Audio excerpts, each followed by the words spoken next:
दर्शन का लाभ हमें मिलेगा यहाँ पे। तो प्रभु जी के मुखारविंद से नमाज का पाठ करके प्रभु जी के 3 बार हरि बोल। ओम ज्ञानतिमिरान्धस्य ज्ञानाञ्जनशलाकया चक्षुरुन्मिलितं येन तस्मै श्रीगुरवे नमः। श्रीचैतन्यमनोभीष्टं स्थापितं येन भूतले स्वयं रूपं ददाति स्वपदान्तिकं। वन्देऽहं श्रीगुरुः श्रीयुतपदकमलं श्रीगुरुन् वैष्णवांश्च श्रीरूपं साग्रजातं सगण रघुनाथान्वितं सावधूतं परिजनसहितं श्रीकृष्णचैतन्यं श्रीराधा कृष्ण पादान् सगण ललिता श्रीविशाखान्वितांश्च। हे कृष्ण प्रेष्ठाय भूतले श्रीमते भक्तिवेदांत स्वामी ते नामिने। नमस्ते सारस्वते देवे गौरवाणी प्रचारिणे निर्विशेष शून्यवादी पाश्चात्य देशधारिणे। कल्पतरुभ्यश्च कृपा सिन्धुभ्येव च पतितानां पावनेभ्यो वैष्णवेभ्यो नमो नमः। वदन्याय कृष्ण प्रेम प्रदायते कृष्णाय कृष्ण चैतन्य नाम्ने गौरद्विषे नमः। हे कृष्ण करुणा सिंधु दीनबंधु जगत्पते गोपेश गोपिका राधा नमोस्तुते। तप्त कांचन गौरांगी श्री राधे वृंदावनेश्वरी वृषभानुसुते देवी प्रणमामि हरिप्रिये। जय श्री कृष्ण चैतन्य प्रभु नित्यानंद श्री अद्वैत गदाधर शिवासादि गौर भक्तवृंद। हरे कृष्णा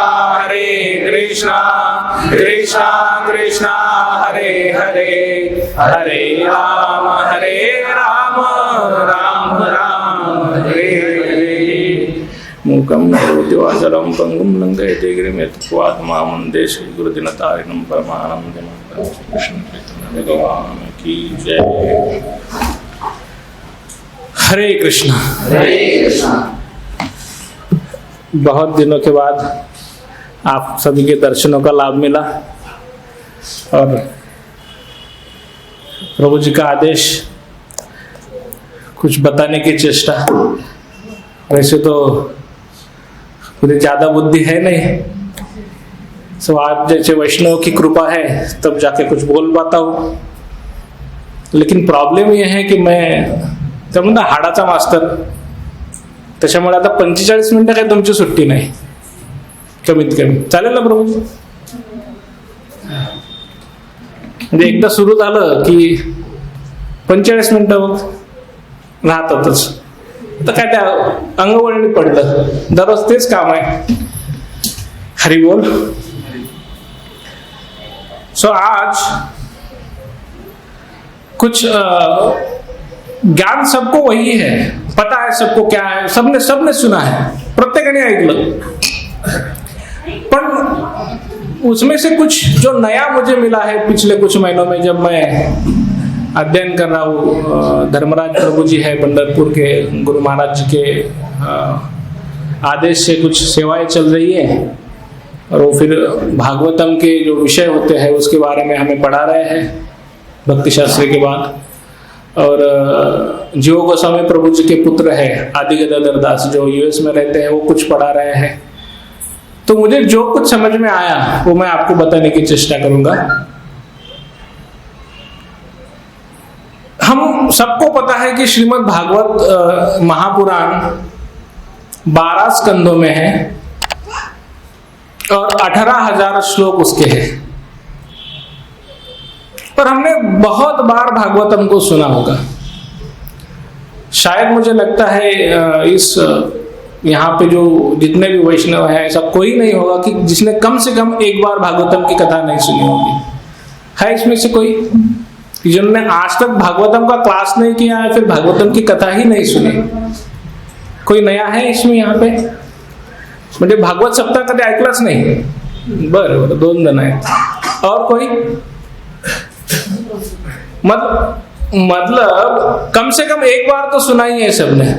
ठीक है, 2 प्रभु जी, कोई दिक्कत नहीं, आज हम क्लियर कर देंगे। तो भागवत की कथा कितने दिन होती है? 7 दिन। क्यों 7 दिन? परीक्षित महाराज को श्री सुखदेव गोस्वामी जी ने 7 दिनों में कथा बताई थी, क्योंकि उनका मृत्यु 7 दिनों में होने वाला था। इसलिए ऐसा कोई नियम नहीं है कि 7 ही दिन बताना है, रोज भी हो सकती है, 1 महीना भी चल सकती है, साल भर भी चल सकती है। और जो महात्मा लोग होते हैं, जो बहुत ज्ञानी और तपस्वी होते हैं, जिनका ज्ञान बहुत होता है, तपस्या बहुत, वो तो एक एक शब्द को घंटों तक बता सकते हैं। तो वर्तमान परिस्थिति में इतना समय हम नहीं निकाल सकते बद्धजीव, तो हमने हमारे लिए 7 दिन का शेड्यूल किया है कि ठीक है भाई 7 दिन में सुनो। वो 7 दिन में से भी 3-4 घंटे होते हैं रोज के।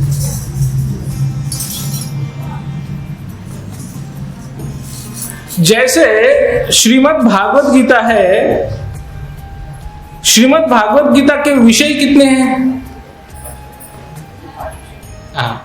श्रीमद् भागवत गीता के अध्याय कितने हैं? 18 अध्याय। किसने कहा था? भगवान ने कहा था। किसको कहा था? हमारे लिए नहीं था क्या? सिर्फ अर्जुन को ही? अर्जुन तो एक माध्यम थे हमारे लिए। किसके लिए था? हमारे लिए। हम सबके लिए नहीं, मेरे लिए था। सबकी क्यों चिंता करते हो? खुद की करो ना। किसके लिए था? पढ़ते हो? कितने पढ़ते हैं? सभी नहीं पढ़ते।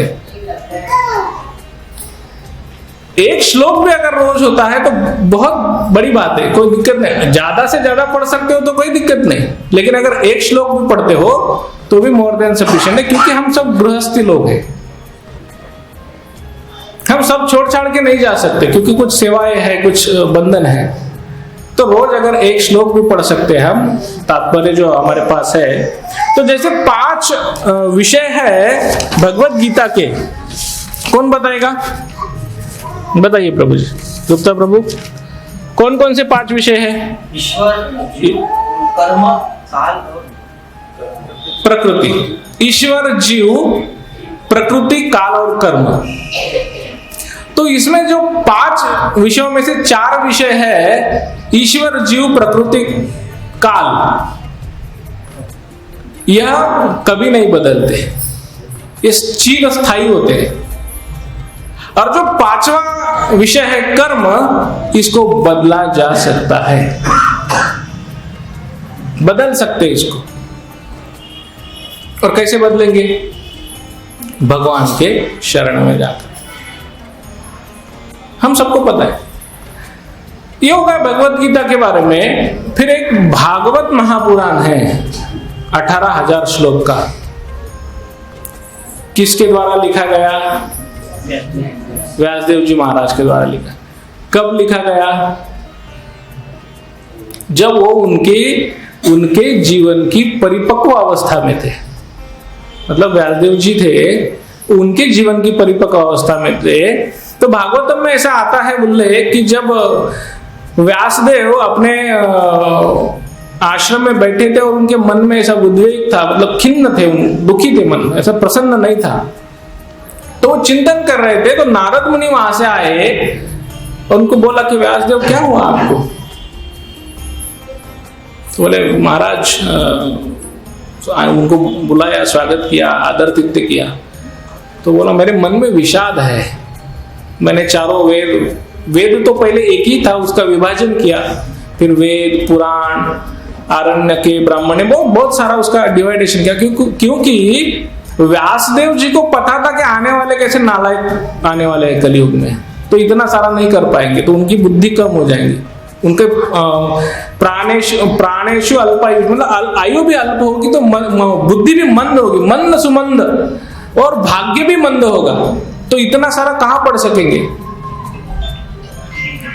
तो व्यासदेव जी को नारद मुनि कहते हैं कि देखो आपने सब कुछ लिखा, सब कुछ लिखा, लेकिन भगवान की स्तुति करना भूल गए, भगवान की लीलाओं का वर्णन करना भूल गए, और इसीलिए आपका जो मन है वो कैसा खिन्न है।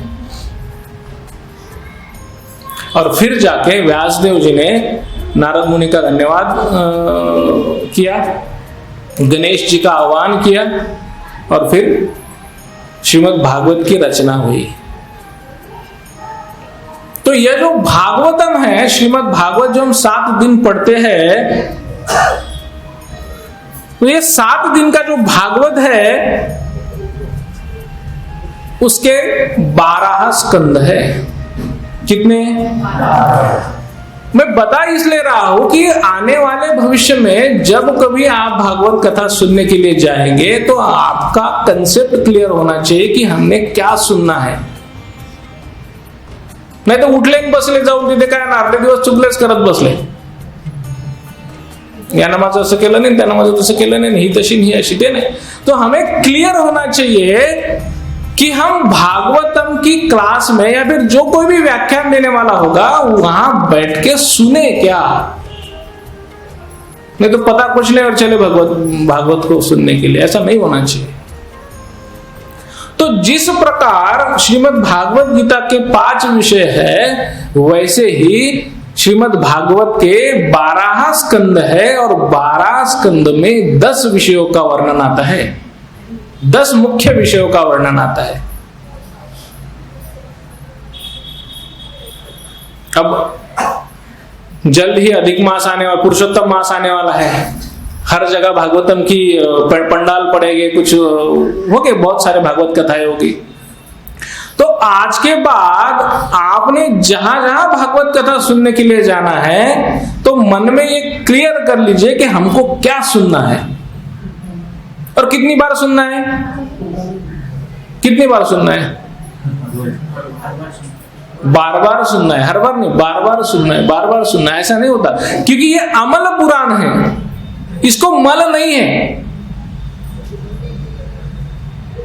वो मंदिर का कलश होता है सबसे ऊंचा, वैसे पुराण में श्रीमद् भागवत पुराण सबसे ऊंचा है, अमल कहते, और ये परिपक्व फल है। श्रीमद् भागवत पुराण जो है परिपक्व फल है, निगम कल्पतरु। मतलब अब आम का मौसम आने वाला है, हम कच्चे आम भी खाते हैं, कैरी बोलते हैं उसको, लेकिन जब वो पक जाता है तो वो उसका स्वाद बढ़ता है या घटता है? बट आजकल तो वो कार्बाइड और इथिलीन में पकाते हैं, तो उसकी टेस्ट जो ओरिजिनल है वो आती नहीं है। लेकिन यहाँ पे जो मुझसे उम्र में बड़े हैं उनको पता होगा, जो गावरानी आंबे वगैरह लागत होते, झाडाला मग ते जवन लावून पिकवत होते, तो उस वक्त जो आम की मजा थी वो अलग ही थी। अभी तो आम सब एक तरीके ही लगते हैं, सिर्फ आकार बदलता है। तो जिस प्रकार फल पकने के बाद मीठा लगता है, उसी प्रकार यह जो भागवत पुराण है, श्रीमद् भागवत पुराण है, परिपक्व फल है सभी ज्ञान का। तो ऐसे श्रीमद् भागवत पुराण को 12 स्कंद में 18,000 श्लोकों में विभाजित किया गया है, और इसके मूल विषय है 10। और भागवतम की जो तुलना की है वो भगवान के शरीर के साथ की है। सुना होगा आपने, बहुत लोगों ने सुना होगा भागवतम की जो तुलना है। और भागवतम है क्या? तो भागवतम साक्षात भगवान है, साक्षात भगवान, अक्षर अवतार भी हम उसको कहते हैं। क्योंकि भगवान जब द्वापर युग के अंत में उनकी लीला समाप्त हो गई तो वो अपने निज धाम गए, उसके बाद में फिर हमारे लिए क्या, क्योंकि पतित जीव तो आते रहेंगे, तो ये भगवान की विशेष कृपा है कि आने वाले सभी जीवों को ज्ञान मिले, भगवान की लीलाओं का वर्णन मिले। इसलिए भागवतम की रचना भगवान की ही कृपा से श्री व्यासदेव जी के द्वारा संपन्न कराई गई। और लेखनिक थे श्री गणेश जी महाराज। सरस्वती नदी के तीर पर व्यास जी का आश्रम था। तो भगवान की जो तुलना है या फिर भागवतम की तुलना है भगवान के अवयवों से की गई है, तो पहले दो जो स्कंद है, स्कंद 1 और स्कंद 2, वो भगवान के चरण कमल है।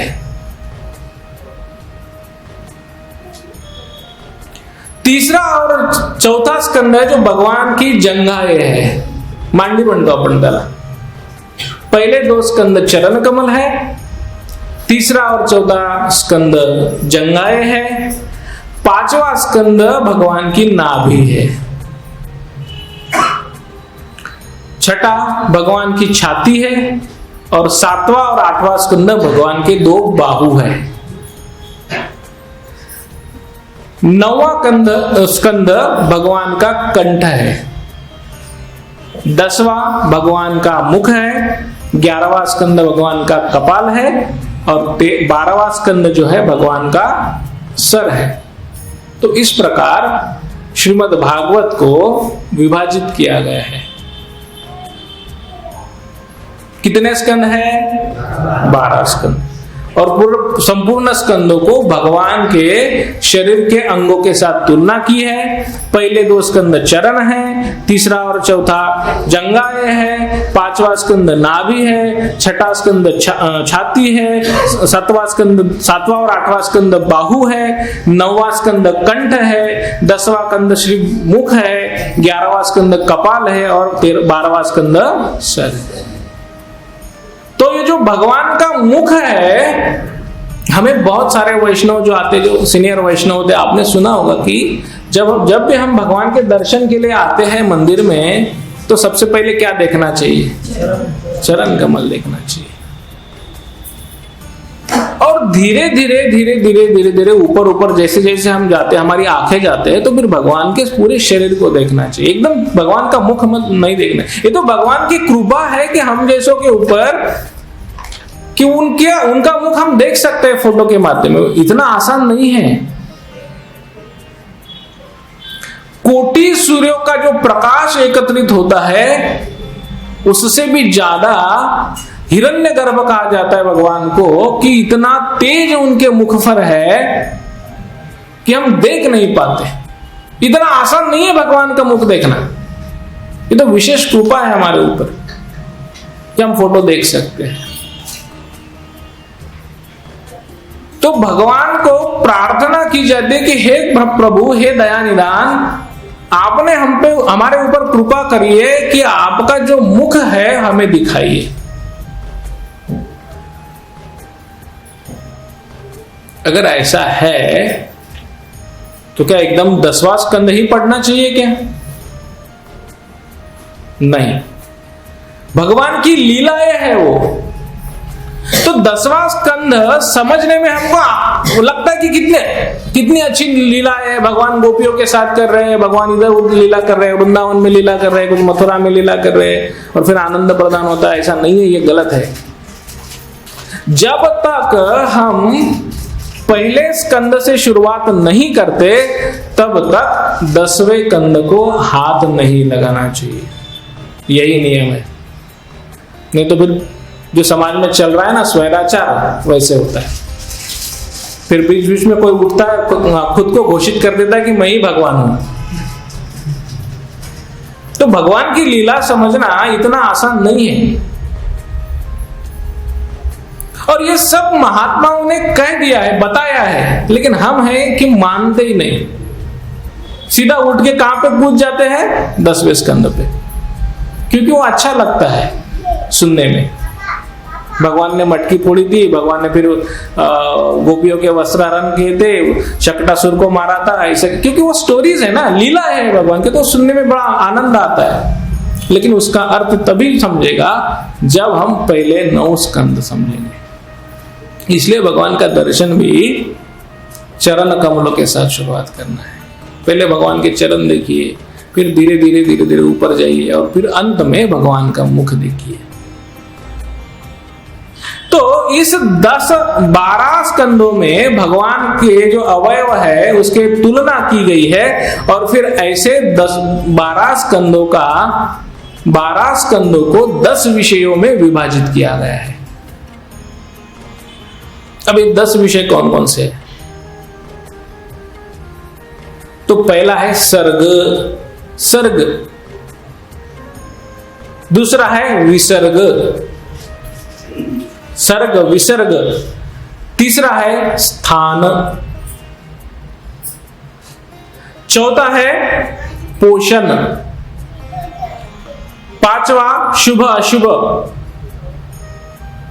छठा विषय है मनवंतर, सातवां विषय है ईशानुकथा, आठवां विषय है आश्रय, नौवां है मुक्ति और 10वां है निरोध। इस प्रकार इस श्रीमद् भागवत को 10 विषयों में विभाजित किया गया है।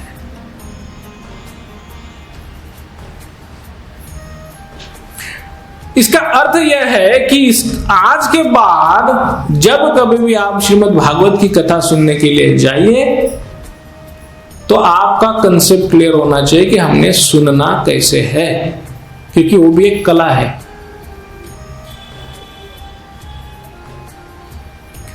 और जो मनुष्य अपने आप को घोषित करता है कि मैं भगवान का अवतार हूं या फिर मैं भगवान हूं, उसका मुंह भी नहीं देखना चाहिए, क्योंकि ऐसे नहीं होता भगवान का अवतार। उसके लिए कुछ शास्त्रों में वर्णन आता है, कुछ साइंस रहते हैं, साइन एंड सिम्टम्स जिसको हम बोलते हैं, कि लिखा हुआ होता है कि भगवान कौन होता है, वो कब आएंगे।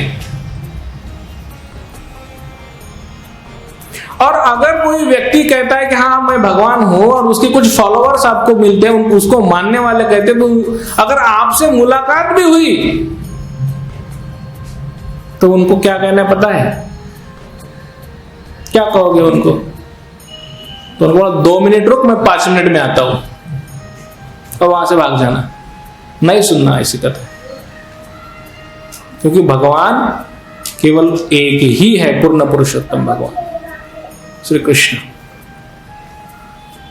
तो ऐसे 10 विषय जो भागवतम के हैं हमने सुनना है। और आई थिंक सबके घरों में श्रीमद् भागवत के वो सेट होगा ना। किसके घर में नहीं है? नहीं है,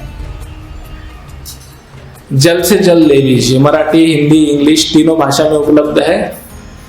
शायद दूसरी भाषाओं में भी होगा तो वो भी देख लीजिए आप, लेकिन जल्द से जल्द ले लीजिए।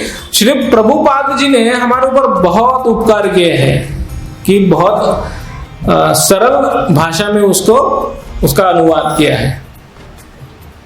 तो श्रीमद् भागवत के स्कंद जिसके घर में होता है उसके घर में कभी क्या बोलते, अलक्ष्मी नहीं आती। जिसके घर में पढ़ने की बात तो अलग है, लेकिन जिसके घर में श्रीमद् भागवतम के 12 स्कंद होते हैं उसके घर में कुछ भी क्या बोलते उसको अपघात नहीं होता, अधोगति नहीं होती उसकी।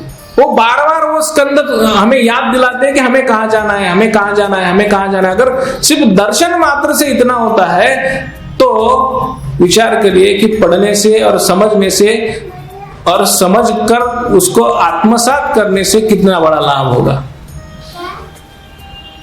लेकिन जनरली क्या करते हैं, बस उठे के चले, कहाँ भागवत कथा है, कितने दिन? 7 दिन। 7 दिन हल्ला मस्ती करो, बड़े बड़े पंडाल लगाओ, खाना खिलाओ, 8वें दिन 4 मुंडे चित उल्टा झोपून राहायचं पडून। तो ऐसा नहीं करना है। और ये हमारा भाग्य है कि प्रभुपाद जी ने चैतन्य महाप्रभु का जो मिशन है आगे बढ़ाया है और हमें बहुत ही सिस्टमेटिक व्यवस्था दी है। तो उसके लिए प्रभुपाद जी का जितना आभार व्यक्त करना है उतना कम है। और फिर उसी परंपरा में हमारे गुरु महाराज है, वो हमें हमारे ऊपर स्नेह बरसाते हैं। उनकी भी बहुत बहुत कृपा है हमारे ऊपर। लेकिन हम व्यास पूजा के दिन पंढरपुर तो आते नहीं और अकोला में रहते हुए उनका कुछ करते नहीं। बोलना पड़ता है किसी को, वैद्य विचारण प्रभु भी फोन करते कि अरे गुरु महाराज की कुछ सेवा करो। ऐसा नहीं करना है, जितना पॉसिबल हो हम कर सकते हैं। तो ऐसे 10 विषयों में तो पहले जो स्कंद है, पहला और दूसरा चरण कमल है, उसमें प्रस्तावना है। तो ये जो 10 विषयों की जो व्याख्या आती है भागवतम के दूसरे स्कंद के 10वें अध्याय में, ये सभी आते हैं विषय। कौन कौन से विषय है? जैसे मैंने बताया आपको, सर्ग, विसर्ग, स्थान, पोषण, उतय, मनवंतर, ईशानुकता, निरोध, मुक्ति और आश्रय से 10 विषय है। और फिर इस 10 विषयों को और विस्तार में बताया गया है। तो श्रीमद् भागवतम का पहला ही श्लोक है जिसमें भगवान कौन है यह बताया गया है। सबने देखा होगा पीडीएफ, अभी तो अपने ग्रुप पे पीडीएफ भी आई है, 1-2 बार आई है अकोला इस्कॉन ग्रुप में, तो उसको डाउनलोड कर लीजिए। ठीक है, आप अगर बुक्स अभी नहीं ला सकते तो पीडीएफ को देखिए। तो पहला ही श्लोक है और पहला ही जो चरण है, मतलब एक ओड ज्याला म्हणतो आपण, उसमें ओम नमो भगवते वासुदेवाय, कहिए ओम नमो भगवते वासुदेवाय, ओम नमो भगवते वासुदेवाय, ओम नमो भगवते वासुदेवाय। तो वासुदेव, जिनके पिता का नाम क्या था? वसुदेव, वसुदेव के पुत्र वासुदेव। और ऐसे जो वासुदेव है, इन्होंने ब्रह्मा जी के हृदय में प्रेरणा दी है। और फिर बाकी, और इस पूरा डिटेल श्रीमद् भागवतम में है।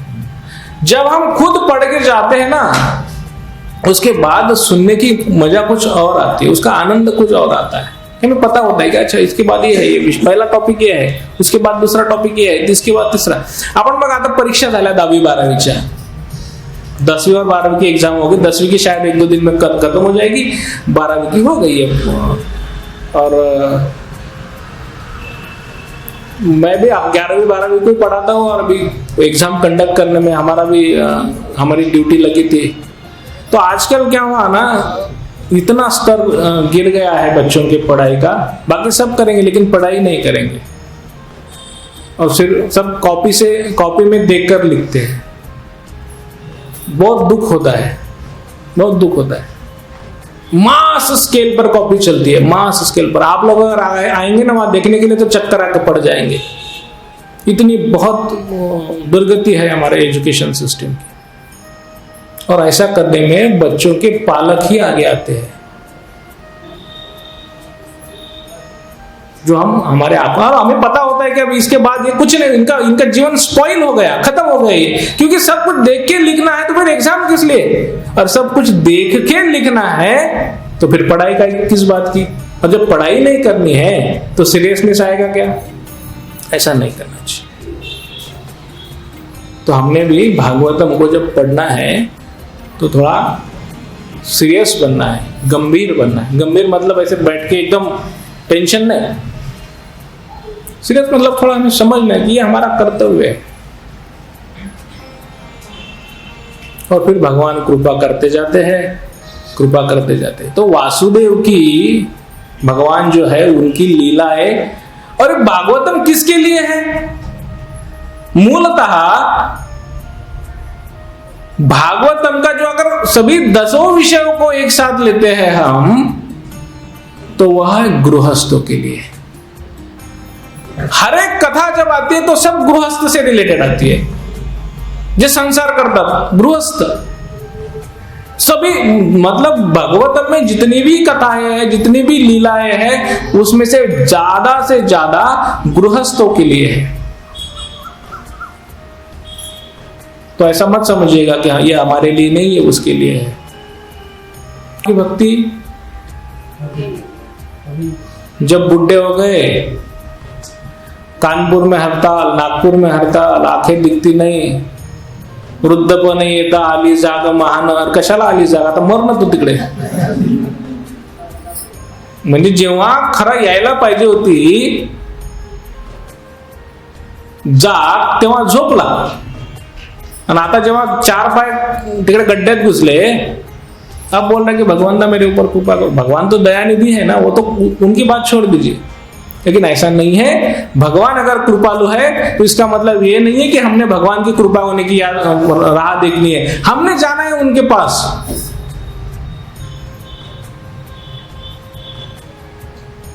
अगर कोई लेट आता है और कोई जल्दी जाके बार बार जाता है, तो जो पहले जाता है, ज्यादा बार जाता है, उसके ऊपर ज्यादा कृपा होती है. वो जल्दी नजर में आ जाता है, हा रेग्युलर येतोय का, बरं यायला आतमध्ये वेटिंग लिस्ट मधून. तो बार बार करनी है. तो ऐसे जो 10 विषय है भागवतम के, जो सर्ग है, सर्ग पहला विषय, तो सर्ग में है भगवान द्वारा सृष्टि की निर्मिति. अब श्रीमद् भागवतम में 2 बार निर्मिति है. एक है भगवान द्वारा निर्मिति और दूसरी है ब्रह्मा जी द्वारा निर्मिति. तो भगवान द्वारा जो निर्मिति होती है उसको कहते हैं सर्ग. पहला विषय कौन सा है? सर्ग. सर्ग का और डिटेल में क्या है? भगवान द्वारा विश्व की निर्मिति. फिर वो क्षीरोदक्षाय विष्णु, गर्भोदक्षाय विष्णु, शिव और श्री विष्णु, महाविष्णु, खूब. फिर पहला चतुर्व्यूह, फिर दूसरा चतुर्व्यूह, उसमें फिर संकर्षण भगवान, बहुत सारे उनके एक्सपांशन होते हैं. बहुत सुंदर होता है भागवतम. आप सुनो, लेकिन अगर खुद जाके पढ़ोगे तो एक एक स्कंद, एक एक अध्याय जब आप आगे आगे जाओगे तो इतना सुंदर है, इतना मनमोहक है कि उसके हम प्रेम में विभोर हो जाएंगे. इतना सुंदर है श्रीमद् भागवतम, लेकिन हमें बताया ही नहीं जाता है. और ये इस्कॉन ही ऐसी संस्था है जहां पे सब कुछ सिस्टमेटिक होता है. कभी दामन नहीं छोड़ना है, साथ नहीं छोड़ना है. और जितने ज्यादा लोगों को हम ला सकते हैं उनको सबको लेके आना है यहाँ पे. और क्या करना है? क्या करना है? राधा रमन हरि बोल, जय जय राधा रमन हरि बोल.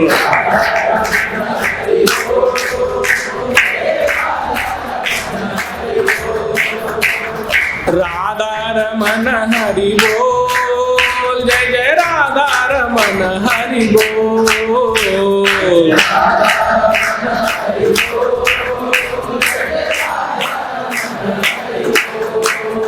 हरि बोल, हरि बोल, हरि बोल, जय जय राधा रमन हरि बोल.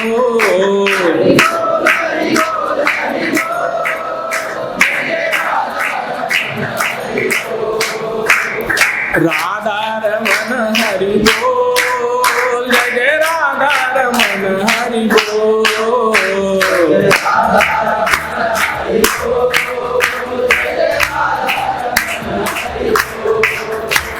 राधा रमन हरि बोल, जय जय राधा रमन हरि बोल.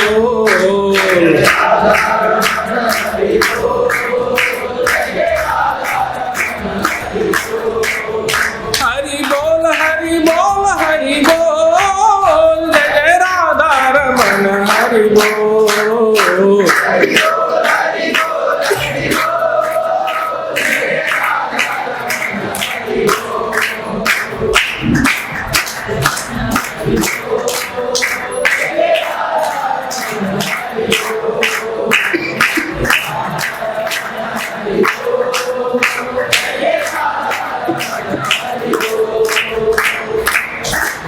खुल गई नींद. कुछ लोगों के चेहरों पर मुझे दिख रहा था कि अभी डाउन हो गए. प्रसाद लेने का वक्त है अभी.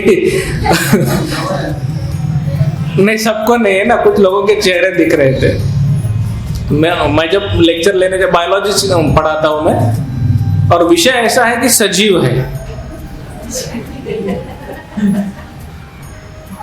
वो जो सेल होते हैं ना, पेशी पासून शिकवणं सुरू करावं लागतं, मग नंतर प्राणी तयार होते हैं।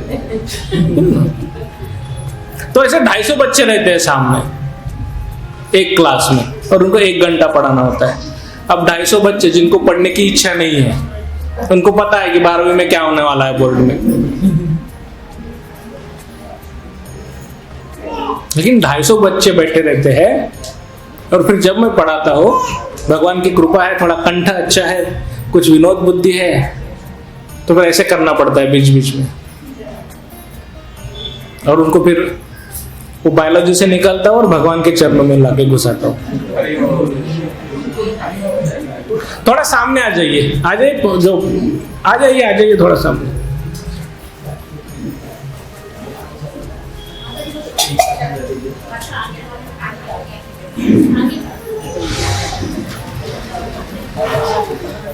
दस 15 मिनट आइए सामने। तो बीच बीच में ऐसा करना पड़ता है। जागो जागो जागो जागो। हमने क्या पढ़ना है, क्या सुनना है? कितने विषय है, कितने स्कंद है? 12 स्कंद है। भगवान के चरण कमल कितने स्कंद है? पहिला और दूसरा। सवय आहे ना विचारायची, खरे काय सुरू आहे तिकडे, उभा राहा। और आपको शायद ये सुन के आश्चर्य होगा, जनरली आजकल तो बच्चों को मारते नहीं है ना पालक, पेरेंट्स होते, खूप लाडाचा बाबू असतो, तो बाबू दाबून टाकतो मग आपल्याला मोठा झाला की। तो मेरे कॉलेज में मैं बच्चों को खड़ा करके फटके देता हूं क्लास में, चाहे बच्ची हो या बच्चो, सीधा फटके देता हूं। चल पा, समझत नहीं, कशाला घेतो ऍडमिशन, कशाला घेतली, शिक। तो आपको नहीं करूंगा वैसे, चिंता मत। और कोई आता नहीं बोलने के लिए, क्योंकि उनको पता है कि कपिल गुरुजी क्या है। तो उधर होता है, शायद कॉलेज अपने शहरों में ये सुनाई नहीं देता होगा कि 11वीं 12वीं के बच्चे मार खाते हैं, पर जब से मैं वहां गया हूं तो सबको आदत लग गई शिक्षकों को दिखा के फटके देना, तो बच्चे सीधे बैठ जाते। तो 250 बच्चों को सामने बिठाकर उनके पास मोबाइल रहते हैं, और इससे भी दुगना बड़ा हॉल है, और हमें दिखाई भी नहीं देता कि पीछे क्या चल रहा है, वो चालू रहता है उनका मोबाइल। तो ऐसे में उनको अट्रैक्ट करना होता है, किधर देख, जीवशास्त्र शिकायचा है, जिवंत राहायचं है। तो भागवतम भी पढ़ना है, सुनना है, तो थोड़ा जिंदा रहना है। तो फिर बैठ गए ऐसा मुंह लटका के, प्रसाद कब होगा, कब महाराज उठेंगे, एक तो कभी आते नहीं, आए कि फिर छोड़ते नहीं। टाइम है अभी तो पहला ही विषय शुरू हुआ, सर्ग ही शुरू किया मैंने। तो पहला विषय है सर्ग। सर्ग में भगवान द्वारा जो सृष्टि की निर्मित की है, जो भगवान के रंध्रों से जो ब्रह्मांड की निर्मित होती है, अनंत कोटि ब्रह्मांड है, अनंत कोटि ब्रह्मांड। और आजकल जो एस्ट्रोनॉमिस्ट है, जो खगोल विज्ञान का अध्ययन करते हैं, वो भी कह रहे हैं कि अपना जो यूनिवर्स है उसका एक्सपांशन हो रहा है। सुना होगा आपने, दिन ब दिन ब्रह्मांड बढ़ रहा है। ये तो हमें 5000 साल पहले बता कर गए थे, उसके भी पहले जब लिखित नहीं था, हमें हमारे गुरुओं ने, हमारे आचार्यों ने बताया है कि कंटिन्यू ब्रह्मांड का निर्माण होता है, और जैसे निर्माण होता है वैसा नाश भी होता है। अनंत कोटि, तो अनंत कोटि ब्रह्मांड नायक किसी व्यक्ति के लिए लग ही नहीं सकता। संत हो गए, महान हो गए, उनकी महानता में कोई कमी नहीं, हम उनकी तुलना नहीं कर सकते, लेकिन संत के लिए भी हम अनंत कोटि ब्रह्मांड नायक नहीं कह सकते। क्योंकि 4 लोगों का घर संभालने में कितनी दिक्कत होती है, अनंत कोटि ब्रह्मांड संभालने की क्षमता किसी व्यक्ति में हो ही नहीं सकती। जीवात्मा में तो नहीं, उसको केवल और केवल सिर्फ भगवान कर सकते हैं। हमारे जो ब्रह्मा जी है चतुरानंद, 4 मुख वाले, वो एक है। ऐसे अनंत कोटि ब्रह्मा जी, और सबसे छोटा ब्रह्मांड हमारा है 4 मुख वाला ब्रह्मा जी का। और उससे 4, 10, हजारों मुख वाले ब्रह्मा जी है, तो उनका ब्रह्मांड कितना बड़ा होगा, कल्पनातीत है। और उनका, हमारे ब्रह्मा जी का एक दिन मतलब 1000 चतुर्युग। 1000 चतुर्युग मतलब एक चतुर्युग की आयु कितनी होती है? 43,20,000 ईयर। 43,20,000 साल एक चतुर्युग की आयु होती है। मतलब सतयुग, त्रेतायुग, द्वापरयुग, कलयुग। ऐसे 1000 तो ब्रह्मा जी के 12 घंटे, वैसे 1000 और दूसरे 12 घंटे, फिर हो गए 24 घंटे। बैठो कैलकुलेट करते हुए। ऐसे ब्रह्मा जी का 1 हफ्ता, 1 महीना, 1 साल, ऐसे 100 साल। और हमारे ब्रह्मा जी का अभी आयु है, हमारे ब्रह्मा जी की 50 साल, अभी 51 चल रहा है उनका, 51 साल, मतलब और 49 साल बाकी है। तो वो कल्पनातीत है। तो पहला स्थान है, पहला विषय सर्ग, जिसमें 16 तत्वों के माध्यम से भगवान ने सृष्टि की निर्मिति की, ब्रह्मांड की निर्मिति की है। और वो 16 तत्व है, 5 कर्मेंद्रिय, 5 ज्ञानेंद्रिय, एक मन है और एक पंच तत्व है। पंच तत्व, 5 कर्मेंद्रिय, 5 ज्ञानेंद्रिय और एक मन। ये मन बहुत चंचल है, भटक जाता है जल्दी, उसको लाके इकडे इथे लग। तो ये मन एक तत्व है। ऐसे 16 तत्वों को मिलाकर भगवान ने सृष्टि का निर्माण किया है। उसमें बहुत सारे श्लोक है, बहुत सारे उदाहरण है। कभी कभार भागवत करने का मौका मिला तो वो भी बताएंगे। तो ऐसे सर्ग में है, फिर भगवान के फिर नाभि से कमल नाल निकले और फिर ब्रह्मा जी आए हैं, उन्होंने फिर तपस्या की है। फिर और दूसरा विषय विसर्ग। अब इस विसर्ग में ब्रह्मा जी ने फिर जो सृष्टि की निर्मिति की है, फिर ब्रह्मा जी के एक दिन में 14 मनु आते हैं, मनवंतर जिसको कहते हैं। हर एक मनवंतर का एक मनु होता है और उसमें 71 चतुर्युग आते हैं, 71 चतुर्युग। ऐसे एक दिन में 14 मनवंतर आते हैं। तो ब्रह्मा जी ने जो सृष्टि निर्माण की है उस विषय को विसर्ग कहते हैं। उसके बाद में तीसरा विषय आता है स्थान। स्थान मतलब हर एक जीव को एक उचित स्थान चाहिए, जैसे हमारा यहां स्थान मिला है। 4 लक्ष तो मनुष्य की प्रजातियां है और 84 लक्ष हमको सबको पता है, 84 लाख। सबको उचित जगह चाहिए। हमारा दायरा सिर्फ इस पृथ्वी तक है, इसके बाहर हम देख नहीं सकते। आज तक तो कोई देख नहीं पाया। महात्माओं की बात छोड़ दीजिए। ऐसा अनंत कोटि ब्रह्मांड है, हर एक ब्रह्मांड पे जीव है, हर एक ब्रह्मांड पे भगवान की लीलाएं चलती रहती है। तो यह तीसरा विषय स्थान, जहां पे हर एक जीव को स्थान उचित प्राप्त होता है। चौथा विषय पोषण, भगवान द्वारा सभी जीवों का किया गया पालन पोषण। तो यह भी विषय हमने सुनना है भागवतम में। जब कभी भागवतम की कथा सुनने के लिए जाओगे तो ये क्रमवार विषय सुनते जाना है कि पोषण, भगवान हर एक का पोषण करते, हर एक जीव का पोषण करते। 5वां विषय है उतय। उतय मतलब इसका अर्थ होता है कार्य करने की प्रेरणा। सबको प्रेरणा मिलती है कार्य करने की, सूक्ष्म जीव से लेकर जो यूनिसेलुलर मतलब एक पेशीय प्राणी से लेकर बहुपेशीय प्राणी तक सबको कार्य करना होता है। और इस कार्य करने की प्रेरणा भगवान देते हैं हमें। फिर उसमें अच्छा कर्म बुरा कर्म दोनों आते हैं। यह 5वां विषय है। उसके कुछ फायदे भी है तो उसके कुछ नुकसान भी है। 6ठा विषय है मनवंतर।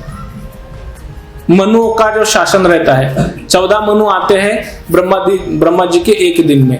और एक दिन कितने घंटों का होता है? 12 घंटों का।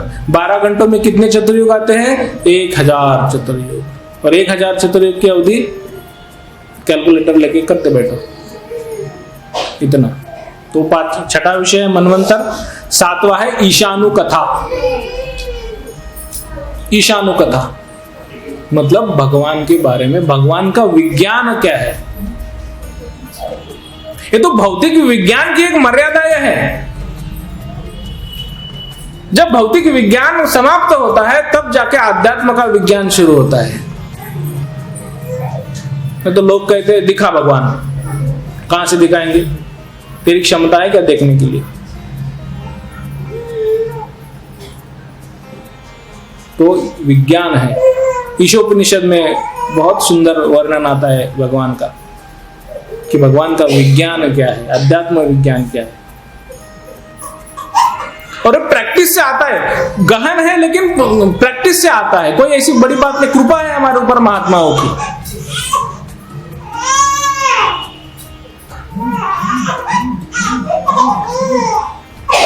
मतलब आज के बाद अगर कोई आपको बाहर जाके बोलेगा कि आपका जो सनातन धर्म है उसमें विज्ञान नहीं है, तो उसको बोलना तुझे क्या पता है विज्ञान के बारे में, विज्ञान की क्या व्याख्या क्या है, कौन करेगा व्याख्या। जिन्होंने कुछ पढ़ा नहीं है, जो महात्माओं के शरणागति नहीं प्राप्त किए, जो गुरु परंपरा में नहीं आते, वो विज्ञान के ऊपर बात कर रहे हैं।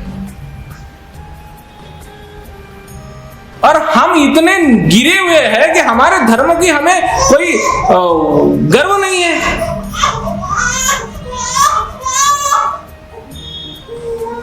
तलवार लेके नहीं निकलना है, लेकिन खुद के लिए पढ़ो तो सही, सुनो तो सही, देखो उसमें क्या है। और हम सिर्फ क्या करते, सुबह उठे 2 नंबर पर, भूख लगा खाते हैं, नींद आ रही सोते हैं, और पेट में ज्यादा हो गया तो टॉयलेट में जाते हैं। उसके सिवा हम कुछ नहीं कर रहे।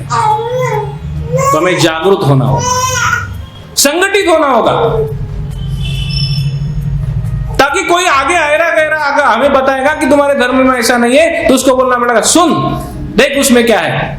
उसके लिए खुद को पढ़ना होगा, नहीं तो सनातन धर्म के ऊपर बहुत सारे संकट आ रहे हैं, बहुत सारे संकट। आपल्याला काय त्याचं, ऐसा मत करो। सिमटते सिमटते सिमटते सिमटते हम आ गए कहां तक, देख लीजिए। थोड़ा हमें जागरूक होना होगा, अपने लेवल पे जागरूक होना है। हर कोई जाके कोई क्रांति नहीं कर सकता, लेकिन खुद के लिए तो कर सकता है ना। खुद तो पढ़ो, खुद के लिए तो पढ़ो। तो आने वाली पीढ़ियां अगर खुद के लिए नहीं पढ़ोगे तो आने वाली पीढ़ियां हमें माफ नहीं करेगी। और अभी वर्तमान समय है, खाओ खुजाओ बत्ती बुझाओ, नहीं चलेगा। पढ़ो, सुनो, जो हुआ वो हो गया। हमारे घर में जो बच्चे होते हैं, जो युवक होते हैं, उनको करना है सुनो देखो, जबरदस्ती करनी है, पढ़ उसके लिए। और अगर माता पिता जिस घर में बैठते हैं किताब लेके, वो बच्चे अपने आप बैठते हैं।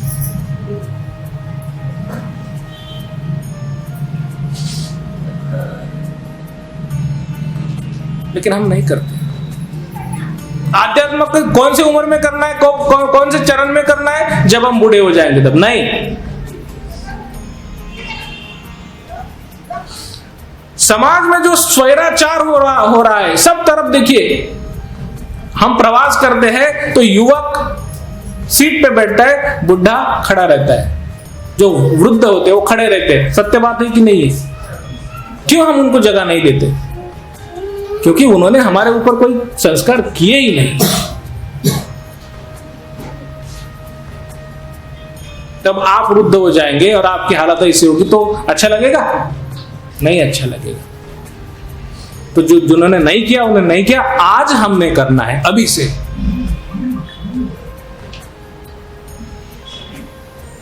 ईशानु कथा यह 7वां विषय है। 8वां विषय है निरोध। निरोध मतलब जगत का जो लय होता है, लय जैसे सृष्टि की निर्मिति होती है वैसे ही ब्रह्मांड का नाश भी होता है, लय होता है, वो निरोध 8वां विषय है। उसके बाद में मुक्ति है। मुक्ति 4 प्रकार की मुक्ति होती है, सायुज्य, सारूप्य, सालोक्य, सामीप्य। इस 4 प्रकार की मुक्तियां होती है, वो भी विस्तृत है। और उसके बाद में है परम आश्रय, 10वां विषय, आश्रय, परम आश्रय। क्योंकि हम सभी जीवों का आश्रय क्या है? क्या है आश्रय? हम सभी जीवों का आश्रय एक ही है, भगवान के चरण कमल। क्या है आश्रय? कहां से शुरू हुआ था? भगवान के चरण कमल। कहां एंड हुआ? पहले 2 स्कंद भगवान के चरण कमल है, और हमारे जीवात्माओं का भी आश्रय स्थान भगवान के चरण कमल।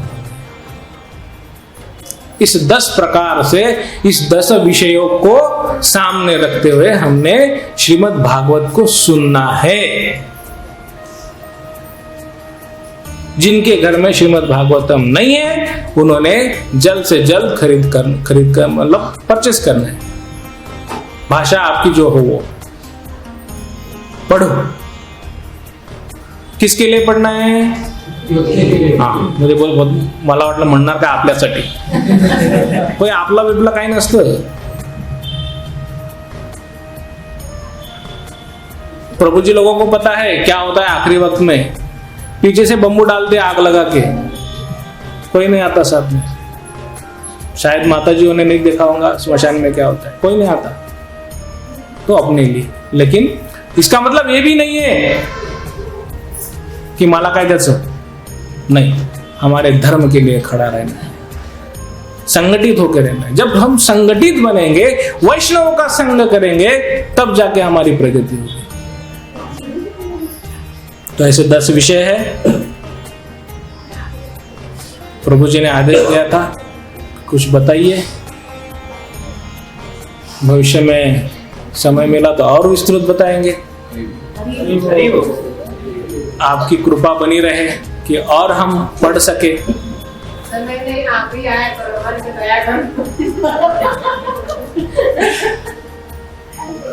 आप सभी का आशीर्वाद चाहिए कि मैं भी आ सकूं. तो जो कुछ मैं बोल सका, आप सभी वैष्णवों का आशीर्वाद है. आपकी बहुत बड़ी कृपा है कि आपने मुझ जैसे नालायक व्यक्ति को सुना, और ऐसा और आशीर्वाद दीजिए कि और अध्ययन करने में मन लगे, और कुछ पढ़ने में मन लगे. हरे कृष्ण. हरे कृष्ण. हरे कृष्ण. श्री भगवान की जय. इस श्री प्रभु की जय.